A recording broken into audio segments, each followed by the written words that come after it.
80, 90 காலகட்டங்கள்லலாம் கவுண்டமணி சாரும், செந்தில் அவர்களுமே ஒரு படத்துல இருந்தா, அந்த படம் கண்டிப்பாக செம்ம ஹிட் அடிக்கும் அப்படின்றதுல எந்த ஒரு மாற்று கருத்துமே கிடையாது. ஹீரோக்களுக்காக படம் ஓடிய காலம் போய், காமெடியன்களுக்காக படம் ஓடும் காலம் அப்போது இருந்தது. ஸோ இவங்க 2 பேரும் இல்லாத படங்களே இருக்காது அப்படின்னே சொல்லலாம். ஸோ அந்த அளவிற்கு பார்த்தீங்கன்னா, அனைத்து படங்களிலுமே 2 பேருடைய காம்போவை எதிர்பார்க்கலாம். குறிப்பாக செந்தில் அவர்களுடைய மேனரிசம் வேற லெவல்ல இருக்கும். ஸோ அவருக்குன்னு தனி ஃபேன் பேஸே இருக்கு. இதனிடையில பார்த்தீங்கன்னா 2 பேருமே ஒரு சில ஆண்டுகள் வயது முதிர்வு காரணமாக சினிமா படங்கள் நடிப்பதை ஸ்டாப் பண்ணியிருந்தாங்க. இதனை அடுத்து பார்த்தீங்கன்னா தற்போது மீண்டுமே கம்பேக் கொடுத்திருக்காங்க.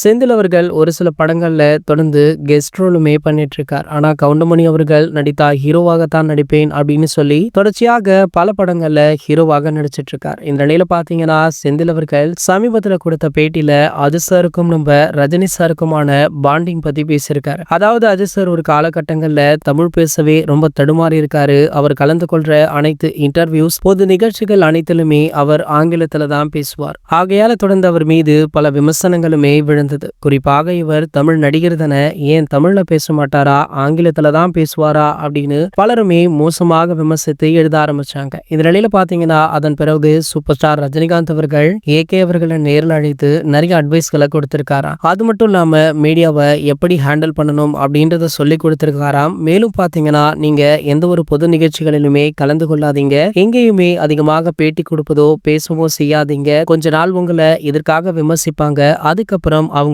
அவங்க வேலையை பார்த்துட்டு போயிடுவாங்க அப்படின்னு சூப்பர் ஸ்டார் சொன்ன அந்த அட்வைஸ் தான் தற்போது ஏகே அவர்களுக்கு இன்னமுமே ஒர்க் அவுட் ஆகிட்டு இருக்கு. ஸோ இன்றளவுமே பாத்தீங்கன்னா அஜித் அவர்கள் எந்த ஒரு பொது நிகழ்ச்சிகள், அவருடைய பட விழாக்கள் அப்படின்னு எதிலுமே கலந்து கொள்றது கிடையாது. ஸோ இந்த நிகழ்வை சமீபத்துல காமெடி நடிகர் செந்தில் அவர்கள் சொல்லியிருப்பது பலருக்குமே ஆச்சரியமாக இருந்திருக்கு. இது போன்ற செய்திகளை பத்தி நீங்க உடனே தெரிஞ்சுக்க நம்மளுடைய சினிமா கொட்டா அப்படின்ற நம்ம சேனலை சப்ஸ்கிரைப் பண்ணிக்கோங்க.